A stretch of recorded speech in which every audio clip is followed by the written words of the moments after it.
KGO Tripunithura area കമ്മിറ്റിയുടെയും വിമുക്തി മിഷന്റെയും ആഭിമുഖ്യത്തിൽ Maradu government ITIയിൽ ലഹരി വിരുദ്ധ ബോധവൽക്കരണ റാലിയും സെമിനാറും സംഘടിപ്പിച്ചു. KGO area president doctor Sreeraj അധ്യക്ഷത വഹിച്ചു. വിമുക്തി മെന്റർ KS ഇബ്രാഹിം ക്ലാസ് എടുത്തു. അനിൽകുമാർ, ITI അധ്യാപകൻ അഖിൽ എന്നിവർ സംസാരിച്ചു. ഒരു ഭാവി തലമുറയെ ലക്ഷ്യമെക്കുകയും അതുവഴി ഒരു രാജ്യത്തിനെ തന്നെയാണ് ലക്ഷ്യമെക്കുന്നത് തിരിച്ചറിവ് നമുക്ക് വേണം. ഡോക്ടർമാരെന്ന നിലയിൽ ഞങ്ങൾ രണ്ടുപേരും ധാരാളം ലഹരി അടിമകളായ ആൾക്കാരുടെ ജീവിതങ്ങൾ പരിചയമുള്ളവരാണ്.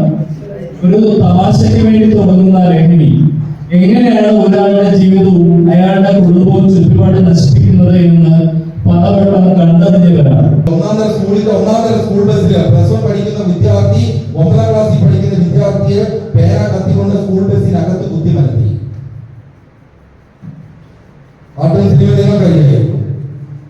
ഈ മാഫിയ കേരളത്തിന്റെ എല്ലാ മേഖലയും കീഴടക്കിയിരിക്കുന്നു. കലയെയും സാഹിത്യത്തെയും സിനിമയും സ്പോർട്സിനെയും വേണ്ട ചാരിറ്റി പ്രവർത്തനത്തെ വരെ ഈ ലഹരി മാഫിയ കീഴടക്കി.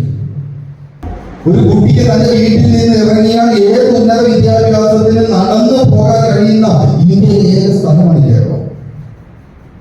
ഒരു മനുഷ്യന് തന്റെ വീട്ടിൽ നിന്ന് ഇറങ്ങി നടന്നാൽ, ഒരു പനി വന്നാൽ, ഒരു അസുഖം വന്നാൽ ഇറങ്ങി നടന്നാൽ ഒരു പ്രാഥമിക ആരോഗ്യ കേന്ദ്രത്തിൽ നടന്ന് എത്താൻ കഴിയുന്ന ഇന്ത്യയിലെ ഏക സ്ഥലം